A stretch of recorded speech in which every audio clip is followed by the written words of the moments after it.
Senhor presidente e prefeito eleito de Itaboraí, deputado Dr. Sadi Noel, senhores deputados, cidadãos que nos assistem pela TV Alerj, nos seguem pelas redes sociais, imprensa, colega de trabalho desta casa. Senhor presidente, a gente fica muito provocado e muito tentado, deputados Osório, tio Carlos, a, enfim, comentar e enveredar pelos caminhos já traçados por oradores que nos antecederam, tamanho interesse e a pertinência de muitas intervenções. Por exemplo, a vontade que tenho agora de fugir do tema que preparei, para avançar em direção a esse debate tão importante para a nossa República Federativa, que é aquilo que eu tenho chamado de desfazimento do tecido institucional no Brasil, como se o tecido institucional estivesse se desfazendo.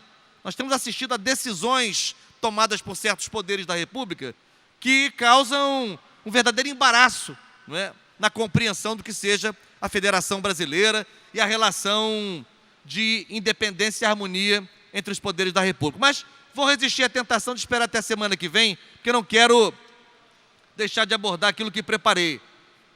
O primeiro assunto, o deputado tio Carlos já se antecipou, e eu quero apenas secundá-lo, dizer que realmente foi oportuna e foi válida a reunião que se fez hoje. Não foi uma audiência pública, foi uma reunião de trabalho entre os membros da Comissão de Educação e outros deputados e deputadas que lá estiveram, com o secretário de Estado de Educação, senhor Wagner Victor, e parte de sua equipe, em especial a superintendente professora Ana Paula Velasco, que gerencia todo esse processo de planejamento da oferta de vagas na rede estadual de educação.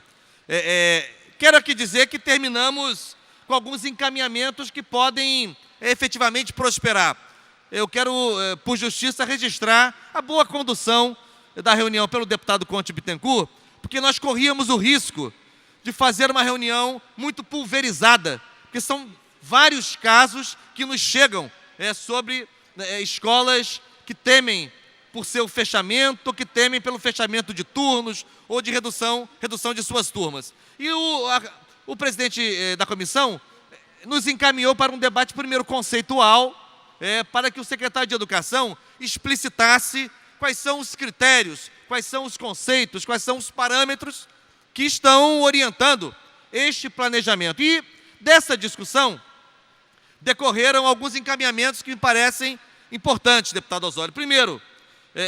Primeiro deles, a compreensão muito clara por parte da Secretaria de Estado de Educação, que quando do planejamento da rede, em ano que antecede o início de uma nova gestão municipal, como é o caso de 2016, há um novo quadriênio municipal que será iniciado em 1º de janeiro do ano que vem, que qualquer planejamento, então, seja feito em diálogo que envolva as novas equipes, o prefeito eleito e as futuras equipes, porque não é possível que se planeje a rede de educação do Estado para 2017, no caso de Itaboraí, por exemplo, e não leve em conta o diálogo com o prefeito eleito, doutor Sadi Noel, porque, afinal de contas, o prefeito está terminando o seu mandato lá.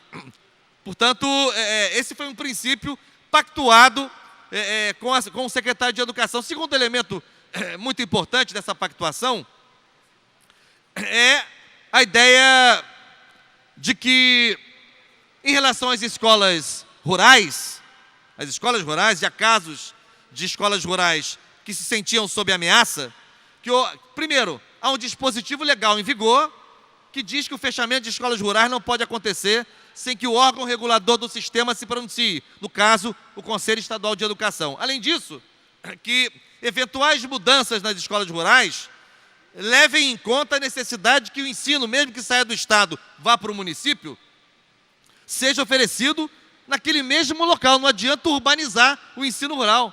Entende, Vossa Excelência? Porque as pessoas que estão na educação rural dependem da escolarização naquele meio rural. Não podem se deslocar 30, 40 quilômetros para estudar, ainda que seja numa escola dita melhor ou mais estruturada, porque a educação rural tem que dialogar muito de perto com o trabalho no campo, né? Com as interfaces, com as entre-safras, enfim, aquelas alternâncias que são necessárias no ensino rural. Isso também ficou bem pactuado. Ficou também pactuado a necessidade de ter um ato normativo oficial, uma portaria talvez do secretário de Educação, definindo os critérios universais desse planejamento. Claro que há situações específicas que só podem ser tratadas na sua especificidade, mas há princípios gerais que devem pautar esse planejamento para toda a rede estadual de educação. Então, ficou combinado que em março, ou até março do ano que vem, a Secretaria de Educação apresentará uma minuta de uma portaria que vai disciplinar e regulamentar o planejamento da rede em termos de oferta de vagas a cada ano, e essa minuta será discutida com a Comissão de Educação. E por último, para encerrar esse assunto, ficamos de fazer aquilo, eu quero aqui dizer, deputado Tio Carlos, que tem sempre atuado com muita presença e muita iniciativa na comissão, essas reuniões que nós vamos fazer, hoje, amanhã em Niterói e em Nova Friburgo, e na semana que vem em São Gonçalo, Volta Redonda e região dos Lagos também. Eu quero aqui dizer que estas reuniões, antes tarde do que nunca, mas já deveriam ter acontecido como iniciativa da gestão.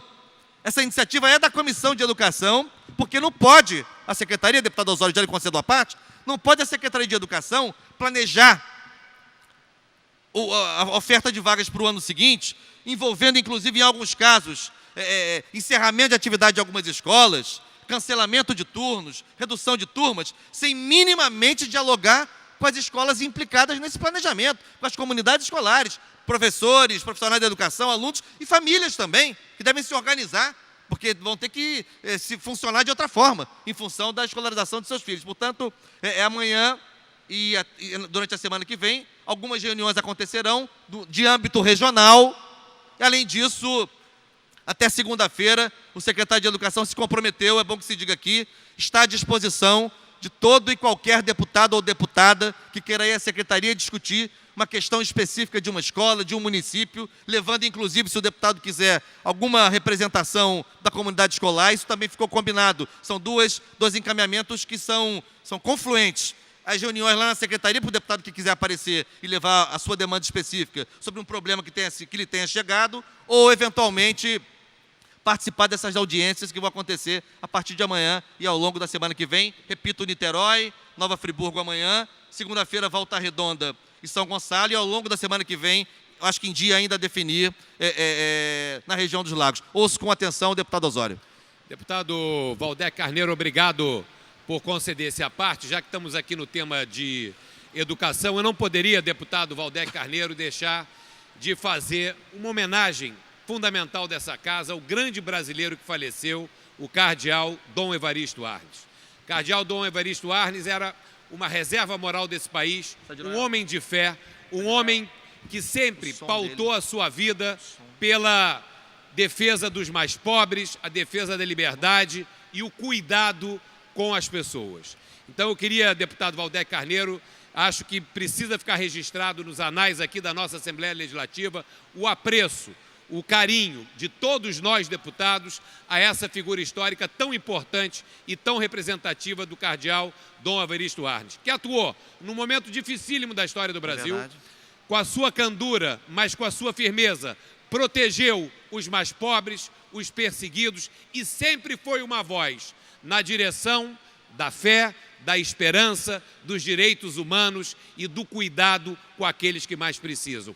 Perde o Brasil um grande homem, perde a igreja um grande líder, mas a sua memória e o seu legado ficarão entre nós, nos inspirando para as próximas gerações. Muito obrigado, deputado Valdec Carneiro, obrigado, senhor presidente. Obrigado, deputado Osório. É verdade, ontem fizemos esse registro aqui da tribuna, eu fiz, o próprio deputado Marcelo Freixo fez também. Importante, Vossa Excelência, fazer esse pronunciamento para continuarmos reverberando esta perda irreparável, que é o passamento de Dom Paulo Evaristo Arnes. Para concluir, senhor presidente, eu queria fazer menção à data de hoje, 15 de dezembro, e o deputado Osório foi candidato a prefeito, e nos debates de que participou, apareceu esse tema, aqui e ali, ele surgia. Hoje é o Dia Nacional e é o Dia Estadual, por lei de nossa autoria, da economia solidária, da economia popular solidária.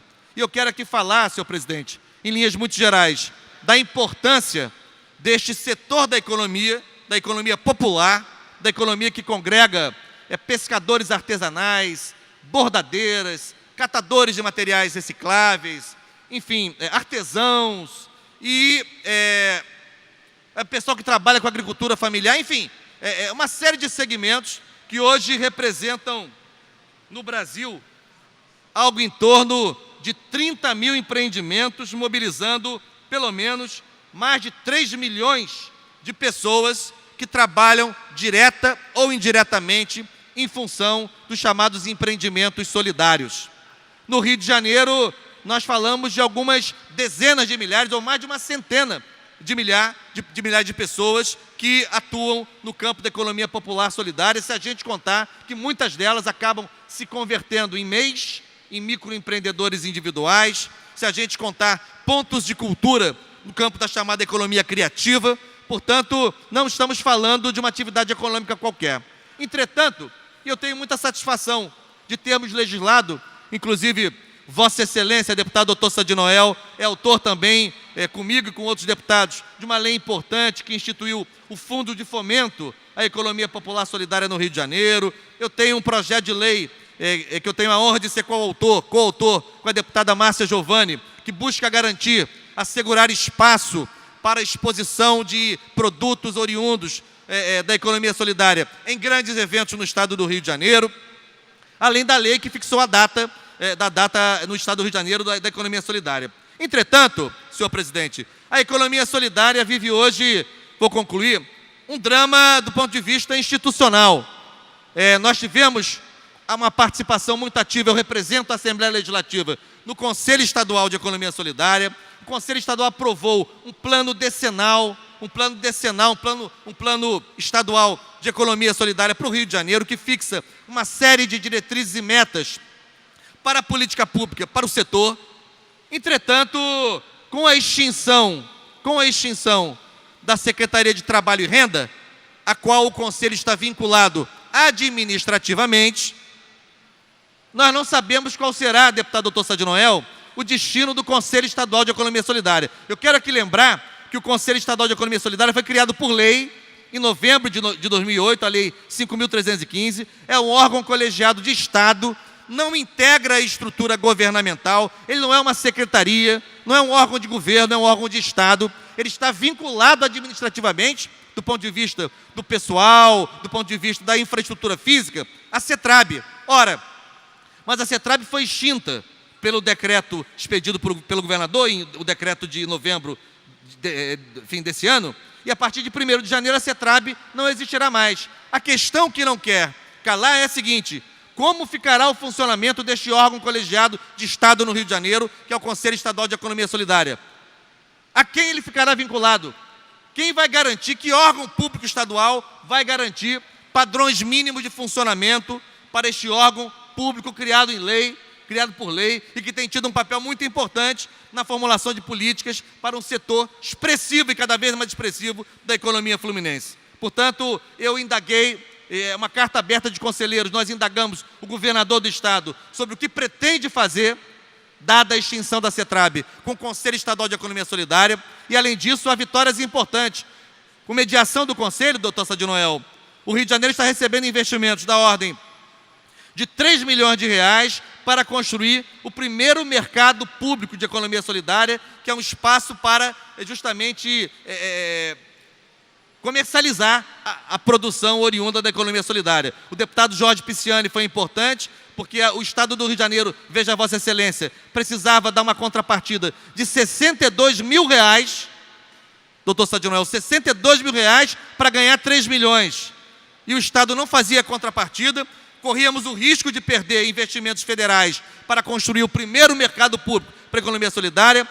Provoquei o presidente da Assembleia, que provocou o governo do Estado. Felizmente, ontem, depois de um périplo, recebi um telefonema do secretário de Estado de Fazenda, senhor Gustavo Barbosa, confirmando que a contrapartida será efetuada. De qualquer maneira, eu quero aqui concluir a minha intervenção, ressaltando a importância dos empreendedores solidários, de seus empreendimentos, que trabalham com uma outra lógica, que é a economia cooperativa, sustentável, praticando preço justo, mas, sobretudo, lembrar que o Rio de Janeiro não pode perder o seu Conselho Estadual de Economia Solidária, com com a extinção da CETRAB. Ele é um órgão que não é de governo, é um órgão de Estado e deve continuar funcionando como vem fazendo de maneira muito firme, objetiva e competente neste último biênio. Muito obrigado, senhor presidente.